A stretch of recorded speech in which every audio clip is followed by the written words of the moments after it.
Cette semaine était ma semaine de création d'échantillons de mélange de fibres sur le rouet et puisque c'est un super long processus, j'avais beaucoup de temps de réflexion. Et donc, un moment donné, j'ai arrêté parce que j'ai eu cette idée et puis il fallait absolument que je le fasse. Donc, laissez-moi vous amener avec moi dans ce train de pensée.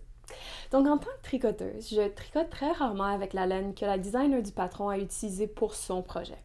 Évidemment, à cause de ça, je me retrouvais souvent dans des situations où je finissais le projet puis je me dis « Hein? Ça ressemble tellement pas à l'image, mais qu'est-ce qui se passe? » Je me cassais la tête pour voir si c'était ma technique de tricot, mes tensions, la grosseur des aiguilles, et avec chaque changement, rien ne changeait. C'est seulement quand j'ai commencé à filer que j'ai compris que choisir le bon fil pour le projet était essentiel si on voulait le vêtement qui avait de l'allure.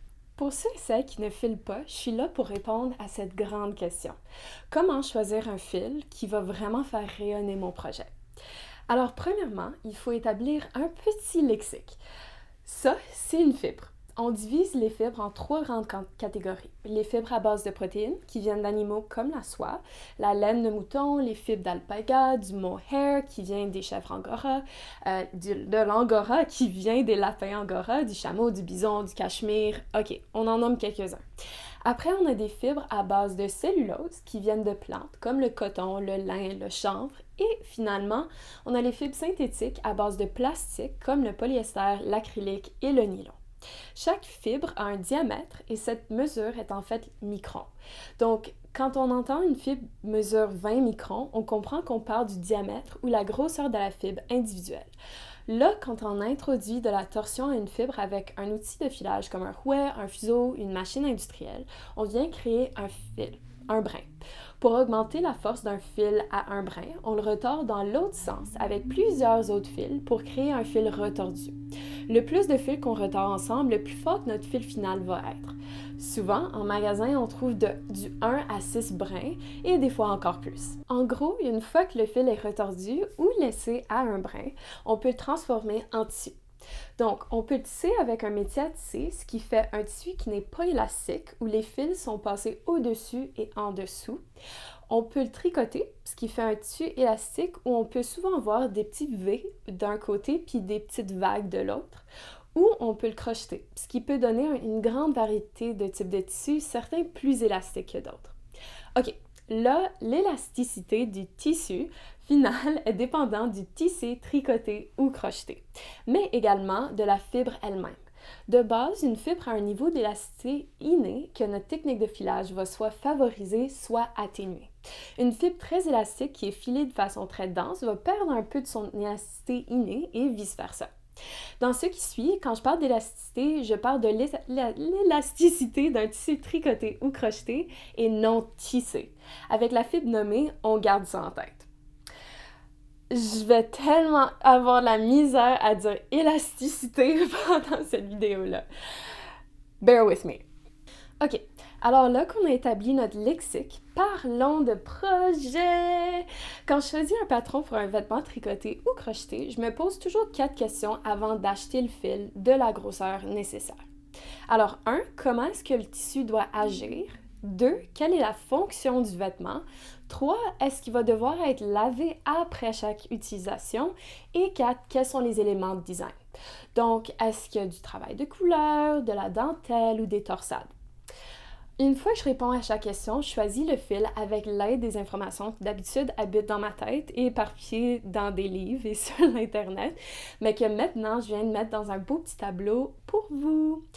OK, petit disclaimer, avant de se lancer, ce tableau contient seulement des fibres naturelles parce que les fibres synthétiques, c'est vraiment complètement autre chose. Alright, let's go!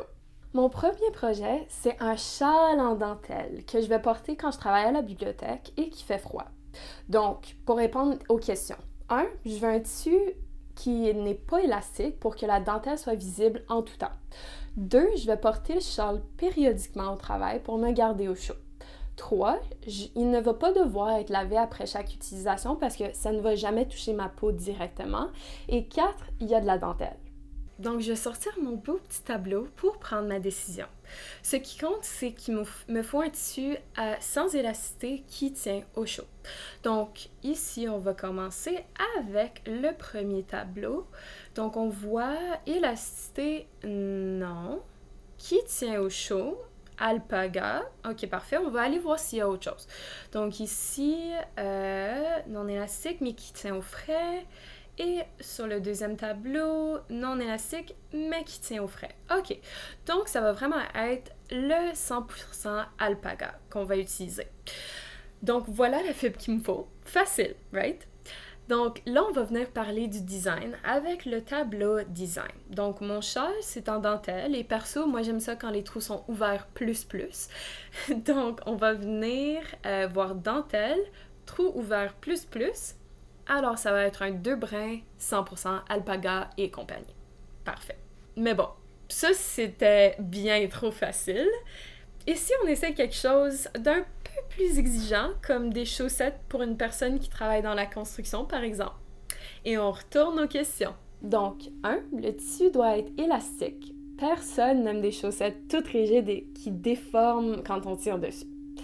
2. Les chaussettes vont être portées par une personne qui marche toute la journée dans des grosses bottes. Dehors, l'hiver. Le tissu va devoir tenir au chaud, être exceptionnellement résistant à l'usure et on va vouloir les laver à la machine parce qu'il va vraiment prendre le temps de laver des chaussettes à la main tout le temps. Pas moi. Donc, la résistance au feutrage est essentielle parce qu'on ne veut pas qu'elle sorte de la machine trop à grandeur trop petite. OK. Également, les chaussettes vont toucher les chevilles, une zone potentiellement sensible. Donc, on vient voir le tableau. Bon, OK. Donc là, il faut quelque chose de très résistant à l'usure et qui est résistant au feutrage. Donc, on va venir commencer avec le premier tableau. Donc, non, pas résistant au feutrage. Oui, résistant au feutrage, mais seulement de bonne résistance à l'usure. Donc, on passe au prochain. Oui, résistant au feutrage, résistance à l'usure exceptionnelle, parfait, mais non, on ne peut pas porter contre des zones sensibles, mais ça tient au chaud et oui, c'est élastique. Donc, on va garder ça en tête, puis on va voir s'il y a autre chose. OK, donc là, non, résistance au feutrage, parfait, oui, exceptionnel, chaud, mais une élasticité moyenne. OK, parfait, donc on va garder mohair en tête aussi. Et puis ici, on va voir que ça va aussi être le mélange de mohair puis laine moyenne. Alors, et ouais, ça garde au frais, donc ça compte pas. Parfait. Donc là, on a deux options. On a soit la laine épaisse de mouton, trois options. Soit la laine épaisse de mouton, soit le mohair, soit le mohair mélangé avec la laine moyenne. Alors, qu'est-ce que ça nous donne? Là, il faut qu'on décide. Est-ce que c'est vraiment important pour nous d'avoir un bas qui n'est pas piquant contre les chevilles? Est-ce que nos chevilles sont vraiment si sensibles que ça? Pour moi, mes chevilles sont pas si sensibles que ça, donc moi je choisirais la laine épaisse de mouton. Mais on voit qu'il faut faire des concessions parce que les fibres peuvent pas tout faire, right? Alors, pour moi, ça serait la laine épaisse de mouton. Alors, là, il faut penser à comment on va le tricoter. Donc, on va le tricoter avec le point jersey. Donc, on veut que ça soit uniforme parce qu'on n'aime pas trop avoir la texture sous les pieds. Des fois, c'est dérangeant. Moi, je suis dérangée par ça. Et on veut un fil fort. Donc, soit c'est uniforme à un brin, mais un brin, c'est vraiment pas assez fort. Donc, il va falloir 3 brins et plus. Quelque chose de plus uniforme et assez fort pour résister à l'usure. OK. Alors, qu'est-ce qu'il nous faut? Il nous faut une laine de mouton épaisse, filée à 3 brins et plus. Génial! Et c'est ça qu'on va utiliser pour nos chaussettes. Alors évidemment, on ne peut pas tout trouver sur le marché, particulièrement si on doit aussi trouver un fil de la bonne grosseur. Donc des fois, il faut faire des concessions, comme on l'a vu. Mais au moins, avec ce tableau, on ne va pas acheter quelque chose qui va être complètement à l'opposé de ce qu'on voulait. De plus, ces étiquettes ne vont souvent pas décrire l'épaisseur de la laine de mouton. Par contre, de manière générale, quand on dit fil mérino, BFL, c'est la laine de mouton fine. Quand on dit juste laine ou laine vierge, c'est souvent la laine moyenne et des fois, mais très rarement, de la laine épaisse. Autrement, tout ce qui n'est pas mouton va être nommé comme dans le tableau. J'ai inclus le PDF du tableau dans la description ci-dessous. Si vous voulez la télécharger, c'est gratuit. Un jour, je crois que ça pourrait être tellement cool de coder un quiz sur mon site où tu vas recevoir des recommandations de fils basées sur ton projet, mais ça, c'est pour un autre jour. Bon, je crois que j'ai assez procrastiné, mais il fallait le faire. J'espère que c'était intéressant pour vous, c'était intéressant pour moi. Partagez-le avec vos amis, votre famille, vos animaux de compagnie, et pendant que vous faites ça, moi je vais continuer avec mes échantillons. Sur ce, à dimanche prochain, les lanophiles!